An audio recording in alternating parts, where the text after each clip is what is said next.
Hello दोस्तों, स्वागत है आपके अपने YouTube channel BK study corner में। आइए दोस्तों स्टार्ट करते हैं आज अगला practice set Bihar DElEd entrance exam 2025 के लिए। दोस्तों डेली जीके का आज हम लोग प्रैक्टिस सेट 12वां देखने वाले हैं। दोस्तों देखते हैं पहला सवाल क्या पूछा गया है। देखिए दोस्तों, यदि आप कॉपी पेन पे प्रैक्टिस सेट लगा रहे हैं तो हम क्वेश्चन पढ़ने के बाद थोड़ा सा समय दे देंगे 2-4 सेकंड का, तो आप आंसर कर सकते हैं उस बीच में। यदि आपको ज़्यादा समय चाहिए तो आप वीडियो को पॉज कर लीजिएगा। देखिए आपका पहला सवाल दिया गया है, उत्तम आशा अंतरिक्ष द्वीप जो है उसकी खोज किसने की? बताइएगा, Columbus, Vasco D gamma, Magellan या फिर बार्थोलोम्यू डियाज। आपका करेक्ट आंसर क्या होगा दोस्तों, बताइएगा। बिल्कुल दोस्तों, ऑप्शन डी जो भी फ्रेंड्स लगा रहे हैं करेक्ट लगा रहे हैं। बार्थोलोम्यू डियाज ने उत्तम आशा अंतरिक्ष द्वीप की खोज की। ठीक है। अच्छा, ये जो उत्तम आशा अंतरिक्ष द्वीप है दोस्तों, इसका एक और नाम है, आप लोग याद रख लीजिएगा, केप ऑफ गुड होप के नाम से भी इन्हें जाना जाता है। ठीक है, केप ऑफ गुड होप। अच्छा दोस्तों, इसकी खोज कब की गई तो उसको भी याद रखिएगा, 1488 ईस्वी में। ठीक है, याद रहेगा, 1488 ईस्वी में इसकी खोज होती है। और कौन करता है दोस्तों, तो बार्थोलोम्यू डियाज। ये दोस्तों कौन थे, तो एक पुर्तगाली यात्री थे। ठीक ना, याद रखिएगा इन चीज़ को भी। तो 2-4 टॉपिक याद रखिए। 1488 में खोज होता है। उत्तम आशा अंतरिक्ष द्वीप जो है उसका एक और नाम है केप ऑफ गुड होप। और पुर्तगाली यात्री कौन थे, बार्थोलोम्यू डियाज, उन्होंने इसका खोज करता है 1488 ईस्वी में। आइए नेक्स्ट सवाल पे, दूसरा सवाल देखिए क्या पूछा गया। चूड़ामन राय किस विद्रोह से संबंधित है? बताइएगा, चेरो विद्रोह, चुआर विद्रोह, कोल विद्रोह या फिर इनमें से कोई नहीं। तो बिल्कुल दोस्तों ऑप्शन ए जो भी फ्रेंड्स लगा रहे हैं चेरो विद्रोह करेक्ट लगा रहे हैं। चेरो विद्रोह दोस्तों कब होता है तो याद रखिएगा इस चीज़ को। चेरो विद्रोह जो आपका होता है ये होता है 1800 ईस्वी में। ठीक ना, 1800 ईस्वी में होता है आपका चेरो विद्रोह। झारखंड के जो पलामू क्षेत्र है दोस्तों, उसके चेरो जनजाति, वहाँ पे एक चेरो जनजाति रहते हैं। चेरो जनजाति के द्वारा ये किया गया था चेरो विद्रोह। ठीक ना। अच्छा, इसका नेतृत्व किसने किया था, ये सबसे ज़्यादा इंपॉर्टेंट सवाल बनता है, कई बार पूछा गया सवाल है। याद रखिएगा, भूषण सिंह को। ठीक ना दोस्तों, भूषण सिंह यहाँ पे आपका करेक्ट आंसर हो जाएगा। ठीक है, चेरो विद्रोह का नेतृत्व किसने किया था, तो भूषण सिंह ने किया था। चूड़ामन राय भी किस विद्रोह से संबंधित है, तो चेरो विद्रोह से संबंधित है। कब होता है ये चेरो विद्रोह, तो 1800 ईस्वी में, ये भी याद रखिएगा। नेक्स्ट सवाल पे आइए, तीसरा सवाल देखिए क्या पूछा गया है। संयुक्त राष्ट्र महासभा के अध्यक्ष का कार्यकाल कितना होता है? बताइएगा, यहाँ अध्यक्ष का पूछा गया है, 4, 2, 1 या फिर 5। तो बिल्कुल दोस्तों ऑप्शन सी जो भी फ्रेंड्स लगा रहे हैं करेक्ट लगा रहे हैं, 1 साल है ना। तो संयुक्त राष्ट्र महासभा के अध्यक्ष का कार्यकाल 1 साल का होता है। और प्रतिवर्ष दोस्तों जब 1 साल का होता है तो याद रखिएगा, ये जो संयुक्त राष्ट्र महासभा के अध्यक्ष हैं प्रतिवर्ष जून माह में इसका चयन होता है। ठीक है, ये भी याद रखिएगा। एक सवाल और याद रख लीजिएगा कि संयुक्त राष्ट्र जो महासभा है उसके महासचिव का कार्यकाल कितना होता है, तो उसका होता है 5 वर्ष का, याद रखिएगा। अगर महासचिव की बात की जाए तो, ठीक है, महासचिव की अगर बात की जाए तो याद रखिएगा 5 वर्ष के लिए। ठीक है, और यदि अध्यक्ष की बात किया जाए महासभा के अध्यक्ष का तो 1 साल के लिए। ठीक है, ये भी याद रखिएगा। नेक्स्ट सवाल पे आइए, चौथा सवाल देखिए क्या पूछा गया है। रॉलेट कानून किस वर्ष पारित किया गया था? बिल्कुल ये तो सवाल आप बोल सकते हैं एकदम दिमाग में बैठ गया होगा, कब पारित हुआ था। तो बिल्कुल दोस्तों ऑप्शन डी जो भी फ्रेंड्स लगा रहे हैं 1919 ईस्वी में करेक्ट लगा रहे हैं। काला कानून के नाम से भी इन्हें जाना जाता है। और एक और इनका नाम आप लोग को बताए थे, बिना अपील, बिना वकील और बिना दलील वाला कानून। ठीक है। अच्छा, इसका उद्देश्य बताइएगा, पिछले प्रैक्टिस सेट में आया था, उद्देश्य इसका क्या था, तो क्रांतिकारी गतिविधियों पर अंकुश लगाने के लिए। ऑप्शन में यही आया था। ठीक ना, तो क्रांतिकारी गतिविधियों पर अंकुश लगाने का उद्देश्य था किसका, रॉलेट कानून का, ये भी याद रखिएगा। 1919 में पारित होता है। नेक्स्ट सवाल पे आइए, देखिए बाड़ा बंदी आंदोलन कहाँ हुआ? बताइएगा, जो बाड़ा बंदी आंदोलन है ये कहाँ पे हुआ, फ्रांस, रूस, इंग्लैंड या जर्मनी? तो बिल्कुल दोस्तों मेरे भाई जो भी सी लगा रहे हैं करेक्ट लगा रहे हैं, इंग्लैंड में होता है। ठीक है, बाड़ा बंदी आंदोलन कहाँ पे होता है, इंग्लैंड में होता है। देखिए इसका एक स्टोरी आपको बता देते हैं, बाड़ा बंदी आंदोलन आखिर हुआ क्यों था। तो देखिए 18वीं शताब्दी की बात है। कब की बात है दोस्तों, 18वीं सदी की बात है। ठीक है, हुआ कुछ यूँ था कि जो बाड़ा बंदी है इसका कारण 2 था कि एक बढ़ती हुई ऊन की मांग। ठीक है, जो ऊन होता है ना, जो भेड़ से निकाला जाता है, तो एक तो वो था कि ऊन लोगों को ज़्यादा चाहिए था, और दूसरी था कि इंग्लैंड में बढ़ती जनसंख्या। तो 2 कारण था, उसी वजह से बाड़ा बंदी आंदोलन हुआ। तो सर क्यों हुआ, तो देखिए जो ऊन की मांग ज़्यादा था तो जो बड़े बड़े किसान थे जो कि भेड़ों को पालते थे, उन्होंने क्या किया कि जो खाली पड़े ज़मीन थे उस पर अपना अधिकार जमा लिया और बड़ा बड़ा वहाँ पे क्या किया, चारागाह निर्माण कर लिया, है ना, भेड़ों के लिए चारागाह अपना निर्मित कर लिया। और चूँकि बढ़ती हुई जनसंख्या भी एक कारण था, तो जनसंख्या बढ़ती तो उसे अनाज उत्पादन के लिए भी तो जरूरी था ना, आखिर लोग खाएगा क्या, तो उसके लिए भी क्या हुआ कि भाई उसके लिए भी तो अनाज उत्पादन के लिए भी ज़मीन चाहिए। तो जो पहले से ले लिया था चारागाह के लिए, तो इसलिए दोनों में क्या हुआ, विरोध हो गया। तो जो बाड़ा बंदी आंदोलन है इन्हीं दोनों के बीच हुआ था। एक जो भेड़ वाले किसान है उसके अंतर्गत, और फिर इधर उत्पादन के लिए जो चावल चाहिए उसके किसान के अंतर्गत। आखिरकार में दोस्तों जो चारागाह है उसको कृषि योग्य भूमि में ही परिवर्तित किया गया, और जो कृषि उत्पादन है उसके लिए ही उनको क्या किया गया, छोड़ा गया कि भाई ऊन से ऊन थोड़ा कम भी निर्मित होगा तो चलेगा, लेकिन खाना तो जरूरी है ना। तो इसीलिए बाड़ाबंदी आंदोलन हुआ था। कहाँ पे हुआ था? इंग्लैंड में, ये याद रखिएगा। बाड़ाबंदी आंदोलन कहाँ होता है? इंग्लैंड में, 18वीं सदी में होता है, ये भी याद रख लीजिएगा। नेक्स्ट सवाल पे आइए, छठा सवाल देखिए, एल नीनो किस महासागर में उत्पन्न होती है? बताइएगा। धारा का नाम है हिंद महासागर, प्रशांत, अटलांटिक या आर्कटिक। तो बिल्कुल दोस्तों ऑप्शन यहाँ पे बी जो भी मेरे फ्रेंड्स लगा रहे हैं करेक्ट लगा रहे हैं, प्रशांत महासागर में। पिछले प्रैक्टिस सेट में भी सवाल आया था, एल नीनो किस महासागर में उत्पन्न होती है? प्रशांत महासागर का जो पूर्वी इलाका है ना, पूर्वी क्षेत्र, वहाँ पे जो उष्ण यानी कि नॉर्मल टेम्परेचर से ज़्यादा अगर टेम्परेचर हाई हो जाता है तो क्या होता है? एल नीनो धारा उत्पन्न होती है। ठीक है, ये याद रखिएगा। अच्छा, कब होती है? पिछले प्रैक्टिस सेट में ये तो आपको क्लियर नहीं किए थे, आज बता देते हैं ये कब होता है, एल नीनो आता कब है। तो याद रखिएगा, अक्सर ये दिसंबर के माह में जो क्रिसमस डे होता है ना, उसके आसपास में ये आता है। ठीक है, एल नीनो धारा उत्पन्न होती है। आइए नेक्स्ट सवाल पे, सातवां सवाल देखिए क्या पूछा गया है। देखिए, ग्लेशियरों के पिघलने और डेल्टा क्षेत्र में बाढ़ आने का कारण बताइएगा क्या है? ग्लेशियरों के पिघलने और डेल्टा क्षेत्र में बाढ़ आने का कारण, तो जब ग्लेशियर पिघलेगा तो डेल्टाई क्षेत्र में बाढ़ तो आएगा। तो वजह क्या है? वायु प्रदूषण, जल प्रदूषण, ध्वनि, या फिर इनमें से कोई नहीं। बताइएगा दोस्तों राइट आंसर क्या होगा? तो बिल्कुल मेरे भाई ऑप्शन ए जो भी फ्रेंड्स लगा रहे हैं वायु प्रदूषण, ये बिल्कुल सही लगा रहे हैं। होता क्या है, वायु प्रदूषित जब होता है दोस्तों तो वातावरण वो गर्म हो जाता है ना। तो जब गर्म हो जाता है वातावरण तो क्या हो जाता है, ग्लेशियर जो होते हैं, बड़े बड़े बर्फ़ के जो मैदान होते हैं उसे ग्लेशियर के नाम से जाना जाता है। तो ग्लेशियर क्या होते हैं, पिघलने लगते हैं और डेल्टाई क्षेत्र में बाढ़ आ जाता है। ठीक है, तो ग्लेशियरों के पिघलने और डेल्टाई क्षेत्र में बाढ़ आने का कारण क्या है? वायु प्रदूषण मेन कारण है। जब वायु प्रदूषित होती है तो वातावरण क्या होता है, हमारा गर्म हो जाता है, और देन क्या होता है, ग्लेशियर पिघलते हैं और डेल्टाई क्षेत्र में बाढ़ आ जाते हैं। तो याद रखिएगा वायु प्रदूषण। ठीक है, नेक्स्ट सवाल पे आते हैं, आठवां सवाल देखिए क्या पूछा गया। पूछा गया भारत में खाद्यान्न उत्पादन की खरीद, ठीक है, खरीद, वितरण और भंडारण के लिए जो कौन सी एजेंसी जिम्मेदार है, ये पूछा गया। तो कृषि मंत्रालय, भारतीय खाद्य निगम यानी कि FCI, नेफेड या फिर ट्राइफेड। तो बिल्कुल दोस्तों ऑप्शन यहाँ पे बी जो भी फ्रेंड्स लगा रहे हैं करेक्ट लगा रहे हैं, है ना। भारतीय खाद्य निगम यानी कि FCI। ठीक है, देखिए जो खाद्यान्न उत्पादन, खाने पीने की जो पदार्थ होती है उसके खरीद, ठीक है, यहाँ पे ध्यान रखिएगा, खरीद, वितरण और, खरीद मतलब खरीदना, वितरण माने क्या हो गया, बांटना, और भंडारण यानी कि संरक्षित रखना। तो इन तीनों के लिए, इन तीनों कामों के लिए कौन सी एजेंसी जिम्मेदार है? तो भारतीय खाद्य निगम यानी कि FCI। इसकी स्थापना कब होती है दोस्तों, ये थोड़ा सा याद रख लीजिएगा। तो देखिए इसकी स्थापना होती है 1965 ईस्वी में, ये आप लोग याद रखिएगा। इसका मुख्यालय भी एक थोड़ा सा याद कर लीजिएगा। तो मुख्यालय कहाँ है दोस्तों? नई दिल्ली। ठीक है, नई दिल्ली इसकी क्या है, मुख्यालय है, ये भी याद रखिएगा। मेरा पेन थोड़ा सा डैमेज है, कोशिश कर रहे हैं कि न्यू पेन लेने के लिए। देखिए अगला सवाल है, लौह अयस्क को गलाने में प्रयुक्त धातु कर्म कोयला, कौन सा कोयला यानी कोयले का प्रकार यहाँ पे पूछा गया कि लौह अयस्क को अगर हमें गलाना है तो हम किस प्रकार के कोयले का इस्तेमाल करेंगे? एंथ्रासाइट, बिटुमिनस, लिग्नाइट या फिर पीटी। ये चारों क्या है, कोयले का प्रकार है। तो कौन सा कोयला सबसे ज़्यादा यूज होता है लौह अयस्क को गलाने में, बताइएगा। तो बिल्कुल दोस्तों ऑप्शन बी जो भी फ्रेंड्स लगा रहे हैं करेक्ट लगा रहे हैं, बिटुमिनस। ठीक है, देखिए एंथ्रासाइट क्या है, तो कोयले का सर्वोत्तम यानी कि जो कोयला होता है उसमें सर्वोत्तम उच्च कोटि का जो है कोयला होता है। कौन? एंथ्रासाइट। यानी कि इसमें क्या होता है कि कार्बन की मात्रा सबसे हाई होती है। ठीक है, लगभग 70 से 80% होता है एंथ्रासाइट में कार्बन की मात्रा, इसीलिए थोड़ा सा उच्चतम कोटि का क्या हो जाता है, ये का कोयला हो जाता है।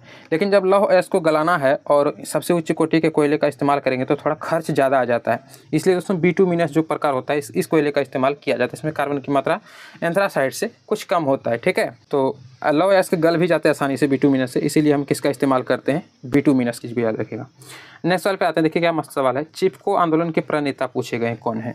देवकीनंदन बहुगुणा, सुंदरलाल बहुगुणा, कमला बहुगुणा या फिर हेमवती बहुगुणा। बताइएगा दोस्तों, फेमस सवाल है, आप लोग को शायद इसका जवाब पता होगा। तो बिल्कुल दोस्तों जिनको नहीं पता याद रख लीजिएगा, सुंदरलाल बहुगुणा यानी कि ऑप्शन बी आपका यहाँ पे करेक्ट आंसर होगा, चिपको आंदोलन के प्रणेता। ठीक है दोस्तों, चिपको आंदोलन होता है 1973 ईस्वी में। कहाँ होता है दोस्तों?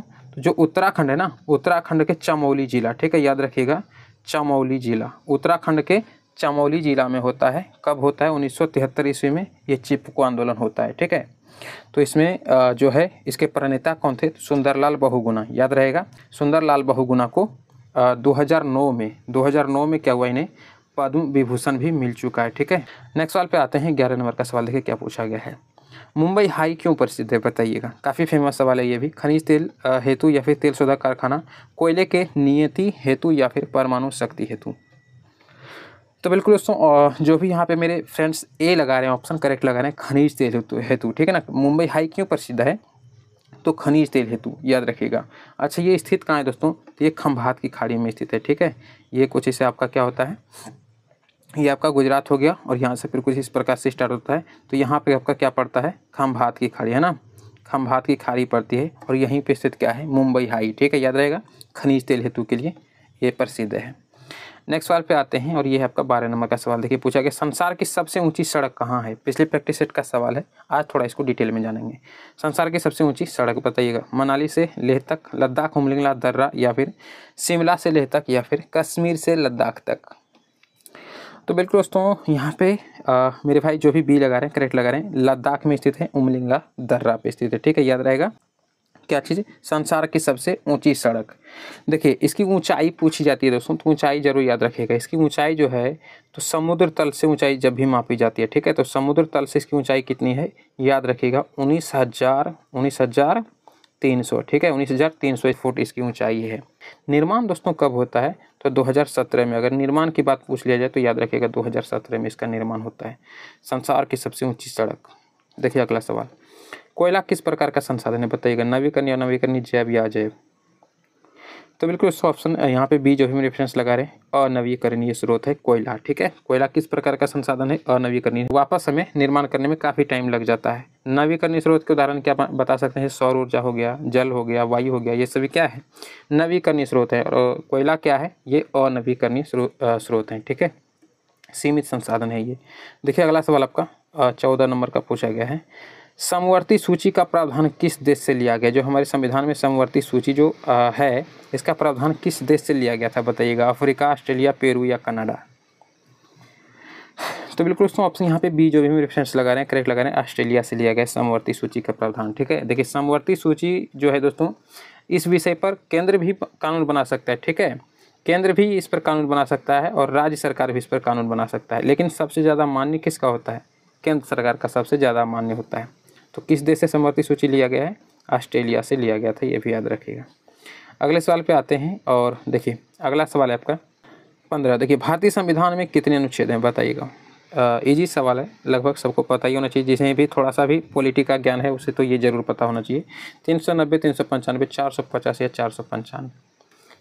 तो बिल्कुल मेरे भाई ऑप्शन बी जो भी फ्रेंड्स लगा रहे हैं करेक्ट लगा रहे हैं, 395 आपका करेक्ट आंसर होगा। भारतीय संविधान में कितने अनुच्छेद हैं दोस्तों? तो 395 अनुच्छेद हैं। अनुसूची की बात किया जाए तो 12 अनुसूचियां हैं, ठीक है, 12 अनुसूची हो जाएगा। ये 12 क्या है? ये हो गया अनुसूची, ठीक है। अच्छा ये भाग की बात किया जाए तो याद रखिएगा 22 क्या हैं? भाग हैं इनके, ठीक है। तो संविधान में 22 भाग हैं, 12 अनुसूची हैं और 395 क्या हैं? अनुच्छेद हैं। काफ़ी पूछा जाता है ये सवाल और इजी ही है बोल सकते हैं, याद रखिए, अगर नहीं पता था तो याद कर लीजिए। अगले सवाल पे आते हैं 16 नंबर का सवाल। देखिए क्या पूछा गया है। सर्वोच्च न्यायालय में न्यायाधीशों की कुल स्वीकृत संख्या। रिपीटेड सवाल है दोस्तों, पिछले प्रैक्टिस सेट में आया था, बताइएगा 30, 32, 34 या फिर 31।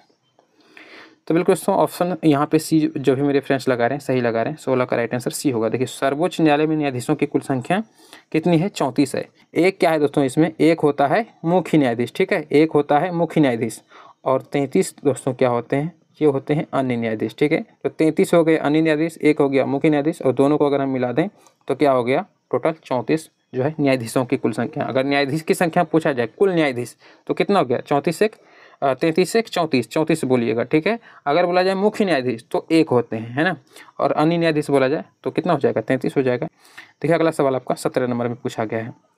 इनमें से कौन सी स्वतंत्रता भारतीय नागरिकों को नहीं है बताइएगा? नहीं पूछा गया है। कौन सी स्वतंत्रता ऐसी जो कि भारतीय नागरिकों को नहीं मिली है?